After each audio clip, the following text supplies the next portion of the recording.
Welcome to a new video in my home automation series, and this video is going to be a how-to video on Node-RED and how to consume weather service data. And here especially I'm going to talk about Open Weather Map, which I'm using at the moment. I have done a video probably about 4 years ago when I started working on my NR metric project, which is like a sort of like a display which does display weather information for me. And back at the day I was using darksky.io, which was a really good weather service for a couple of reasons. And you asked me to do some video on that one, but I didn't do it because, well, it was mainly one reason. So darksky.io got purchased by Apple, and they announced that they will keep the service up and running, but they are going to close it and only make it available for sort of like Apple developer users. So there was no point making a video or something which is not going to be available any longer, and they actually shut down the whole service. So I was also kicked out and I had to look for something else. And I picked Open Weather Map because this is the one which is mentioned most. But I'm pretty sure this is not the only one and maybe not the best one to use. I've heard that there are some very good weather services, like local weather services for Germany and the UK. So if you're living in those countries, maybe you want to choose them because they can provide a better forecast and maybe in some aspects better data. So I'm going to come back to this a little bit later when I talk about what I get from Open Weather Map. As you can see on that side of the screen, the flow is going to be very simple because all I'm going to talk about is how you set up, how you create an account for yourself, and then how you call the service. And we are going to talk about, we are going to look at how the data looks like that is got returned. And it's not going to be awfully complicated. And of course, you can decide what type or what part of the data that you want to use, because there is a lot of information which is getting returned by Open Weather Map. So I think with this much introduction, let's get started and then look at not the flow first, but what I want to do is I want to just look at the documentation first. So actually in Open Weather Map, I want to talk about this one call API. And as you can see, they have specifically designed this API to the best mimic the dark sky API that I just mentioned. So that was the one I was using, and it's very, very similar. It's sort of like the similar concept and the similar structure, and the data that they return is also very similar. So this is why it was easy for me to get started with this. And there is a very good documentation for it, so you can just read through that. But this is what I'm going to talk through as well. And either for you to use this, you need to set up an account with openweathermap.com. So you go to, openweathermap.org, and then you create an account, and I've already signed in. And to be honest, I did it a couple of months ago. I don't remember the exact details, and it was a little bit, I think it was a little bit difficult for me to understand, because by default you get a free plan. And as you can see, the daily forecast in the free plan is not available, and you only have a calls per minute by 60 calls per minute. So this is a free plan, but actually we are not going to use the free plan, because you go into here. I have to find it again, but you actually have to subscribe to this one one call API. And as you can see, this is one call API 3.2, 3.0. Yeah, that's it. And it says 2.5. It says 3.0 here. Anyway, so this is the one that I am subscribed to, and it is a paid plan, but it has a free limit. It says the first 1,000 calls per day is free, which is a lot. I mean, you definitely know. Well, if you are being sensible with how you consume the data, you are never going to pay. And I am on this service for probably like 6 or 8 months now. Obviously, I haven't paid anything. So you need to set up an account. You have to subscribe to this plan. And it's going to ask for a credit card details. So in case you go over the limit, then you can see that that's how much it's going to charge you per 100 calls. So as long as you are using it for yourself, I don't think that you are going to go over the free limit. Of course, the paid limit would be for those who, let's say you build an application and the application is going to use your account to get weather details, then obviously you are going to go over the limit. But that's pretty much it. And then once you have done that and you subscribe, you come to this screen here which says API keys, and that's where you are going to generate your API, which we are going to use a little bit later. So let's look at the Node-RED side of it. So in order to consume this service, all you need to use is a very simple HTTP request. So you put an HTTP request and then you put in your URL, and that's it. And I changed the return to parsed JSON object because the data that is going to get returned is a JSON object, and so we want to read that, or we want to convert it to JSON immediately. And if you open this comment here, I mean, of course, the link to this very simple flow is going to be in the video description. But if you open this up, you will see that this is how the URL looks like. Oh, actually, we are using 3.0. And also you can find a link to the video, the documentation.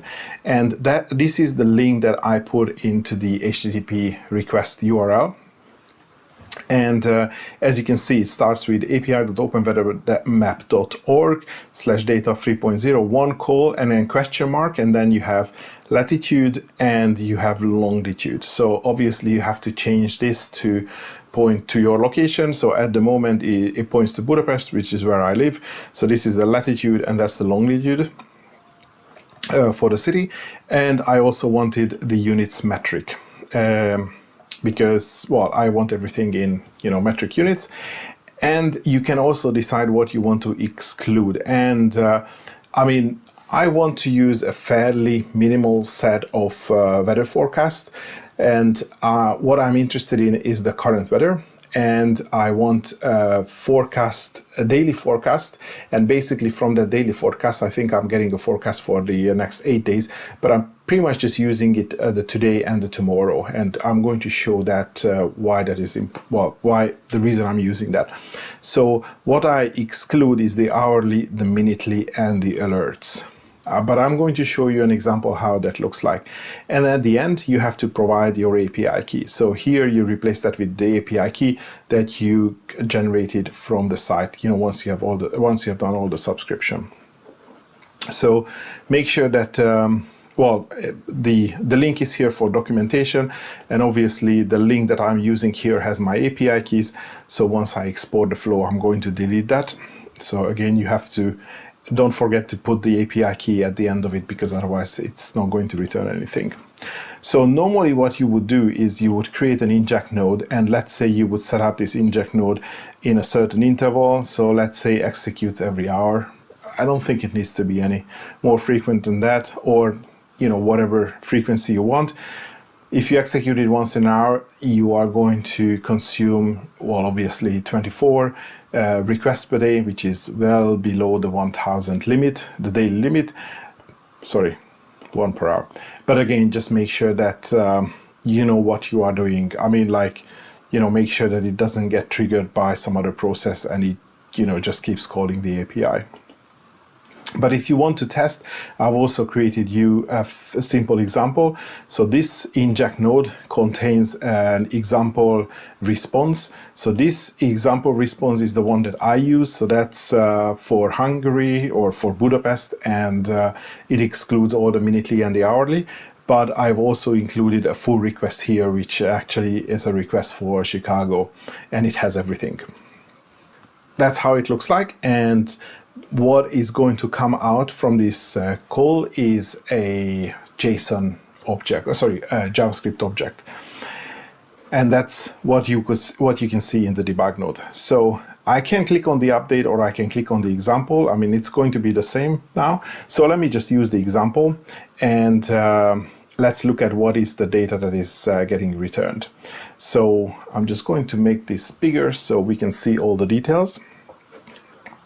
And first of all, we get a response of the latitude and the longitude and the time zone and a time offset as well. I guess that's the time offset from UTC.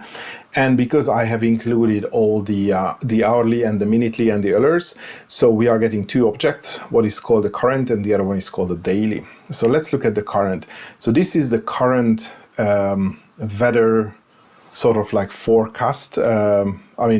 Well, I'm saying double quotes forecast because it's not for the future, but anyway, so this is the current conditions for my city. I'm using a saved version, so obviously that is I probably saved it like yesterday.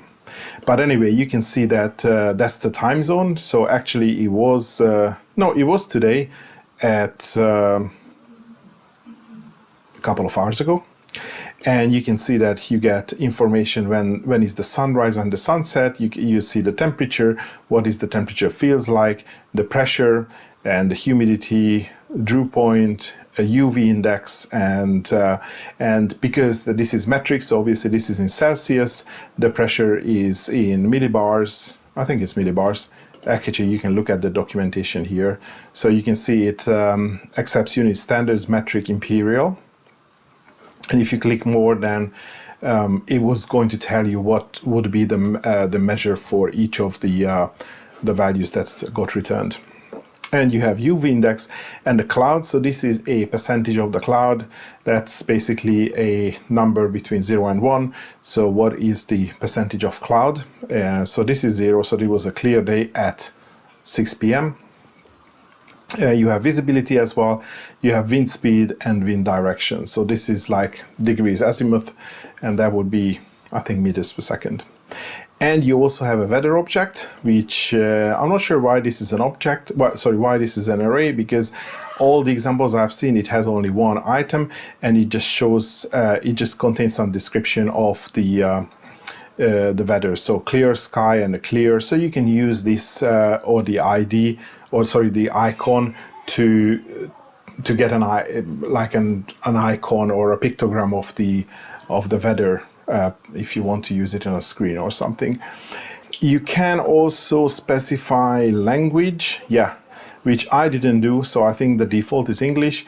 But of course, if you use a specified language, then the description and this thing would change. I don't know what languages they support, but I'm not really using this feature, so I'm not really bothered. So yeah, you are already getting a lot of information from the current weather.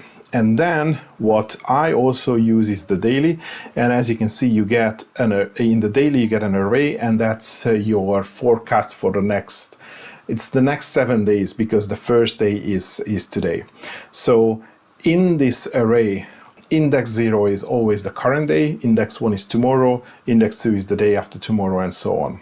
And everything inside here is going to be the same. So you get again a date. So you can see this is for the 4th, so that's today. And again, you get sunrise, sunset, moonrise, moonset, moon phase. You get a summary, what is the forecast for today.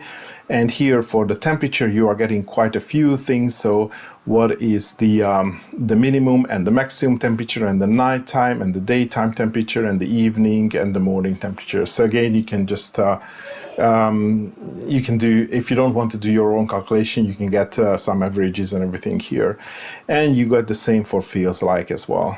And you get pressure and humidity. So this doesn't have any breakdown between throughout the day. So this is like an average air pressure, humidity, dew point, wind speed, and the wind gust. So this is why the hourly and the minutely forecast make sense, because if you want, if you are interested in more granular data, in order the wind speed or the humidity, you want to look at those examples, which we are going to look at in a few minutes. We still get this weather object, which again says clouds, few clouds. And you can see now that there is the cloud percentage. Oh, sorry, I was incorrect beginning. So this is basically a number between 1 and 100. So that's again percentage. And you get here two more values. Well, no, sorry, just one more values. You get this POP. So that's the chance of rain. So percentage of precipitation. So that's one 0.16, so that's 16%. So that's 16% chance of rain for today. What I wanted to point out, which is something which actually I had in and was looking at the DarkSky API, is well, I'm not getting a forecast for the amount of rain which is expected, but if I look at the documentation, you can see, just one second. Yeah, it's here. So it says that there is an object in the current, which is rain, and then 1 hour, and then snow 1 hour. So that would be, you know, a millimeter per hour snow and rain, and it says where available. And I thought this is not available because there is no, you know, rain expected for the day. But then I looked this up for a different location in the US, and then it has these values. So it looks like that it's not, you know, time dependent, it's location dependent. So they don't provide, you know, weather estimates or rain and snow estimates for certain parts of the world. Yeah, so you don't get that information. Cloud percentage, POP, or chance of rain, I don't understand why this is not the same. I mean, it would make sense this to be 0.19, and then this is 0.16 or 19 and 16, both of them at the same time, but they have done it this way. That's fine. And if you look at all the other objects, it's going to be exactly the same. So for tomorrow, you are getting exactly the same details, like all the moon phases, sunsets, moonset, and all the different temperatures, and the weather, and chance of you know, cloud cover, the chance of rain, and the UV index. And this would go all the way to, you know, day 7. So that would be, yeah, 7 days from now. I don't have a full list of these icons and stuff, but again, you can just look up the, you can see weather ID and the icon ID. You can get the list of icons here. So it gives you an example as well, and you get the name. 01D is, you know, clear sky. 01N is clear sky, but in the night. So these are the various icons that you get in the call or in the response. So I think it looks fairly comprehensive. Again, the way I use it at the moment is what I am interested in is like in the morning when I get up, I want to know what it would be the minimum and the maximum temperature for the day, so I can get it from here. And when I'm looking at my displays in the evening, I want to see what's the minimum and the maximum temperatures are going to be for tomorrow, so I can get it from here as well. And also I do the same for cloud cover, and I used to do it, well, no, I also do it for the percentage of rain or chance of rain. So this is already fairly good, but let me show you how it looks like when you want the full data. And this example is for a coordinates which is in the US. You can see it's in Chicago. So in this example, what I have done, okay, so this is an example where I haven't included anything in the exclude, so there is no exclude, and there is obviously the latitude and the longitude is different, and that's it. Yeah.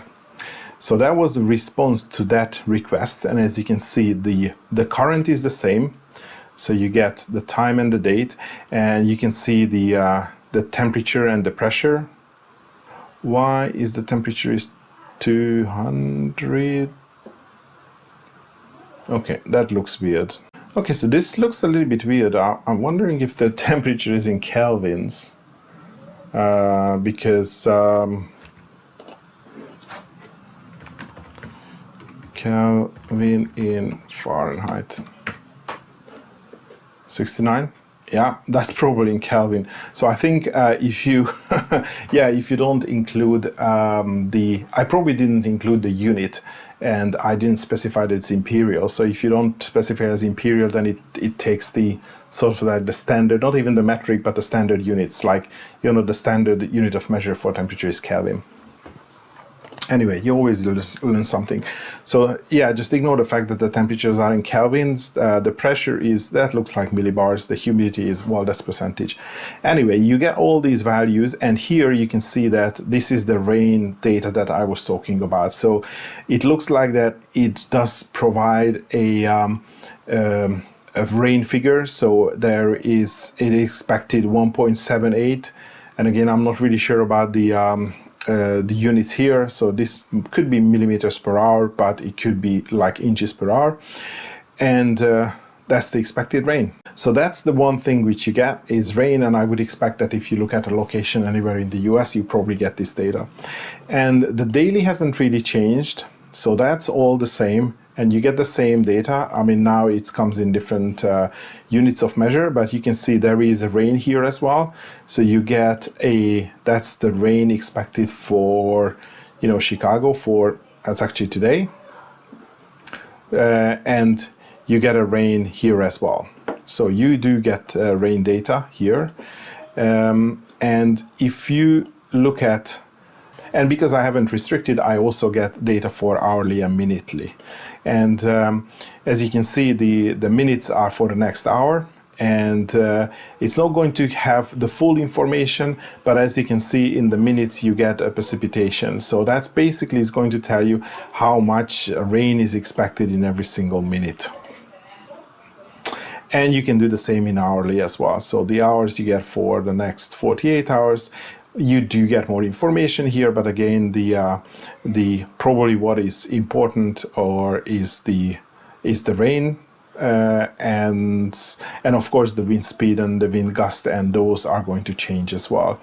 So you can see that the humidity, for example, the humidity changes as well, and of course the pressure and everything. So if you want a weather forecast where you are expecting, or you live in an area where, I don't know, the wind is important, then probably you can get the hourly data. You request the hourly data and look for when the wind is getting high. Like if you want to see when it's the best time to go surfing, then what the wind speed that you should expect, and then you just look at the data, and then you say, okay, I'm looking for a particular time when the wind speed gets up to, like, I don't know, 10 meters per second or whatever unit it is. And so that was the minutely. So the minutely you get more granular precipitation information. In the hourly you get more granular information of pretty much everything that you get in the daily as well. And then finally you have the alerts. And this is something which, to be honest, I don't think even it works for my area. Actually, I do get some alerts on my phone, like if there is a very high temperature or thunderstorms and that sort of stuff. But now you can see that there are some flood warnings for Chicago, and that's the type of information that you get. You also get some tags, whether it's flood, and I'm guessing there are some other tags for, the various different weather events. So again, if you live in an area which is hurricane prone, then I assume that there would be alerts which has the tag hurricane, and then you can just look for those specifically if you want some custom alerts for yourself. I wonder if it says anything. I mean, it must say anything about the alert tags, type of severe weather. So it doesn't really say what it is, and it has a name. What is the name? Oh, okay. That's just the sender name. I advise you to look at the documentation as well. But again, if you just look at my flow, and then you can use these two examples just to understand some, how the data looks like. And after that, there's not much else left. You just have to dissect the data and, get everything that you need. And I'm not sure if you know this trick from the debug node, but let's say that you have the data which is coming out from the request, or I'm just going to use this example. So what comes out of the example, and you can just put a simple change node, and then I'm also going to put a debug node. So let's say you need the information of what is daily, the 0 is today, and then the temperature, and then what is the maximum temperature. So that's going to be like daily 0 temp max. So that's what you are interested in. So you can come here and you have this icon which says copy path. If you just copy this or you click on that, then you can say that I want my message.payload to be message dot, and you just paste it here. So payload.daily0.temp.max. And if you run this and if you execute, yeah, it's here. So it is that easy to dissect this information and just get the data that you need, because this is pretty much what I do as well. So I get a one call, and then from that call I have a bunch of these change nodes, and I just get the single temperature that I need, or the cloud in the the chance of rain, the cloud cover, something like that, and I just put it into various values. So you can use this as change the payload to a certain value, so you don't have to look at the whole object.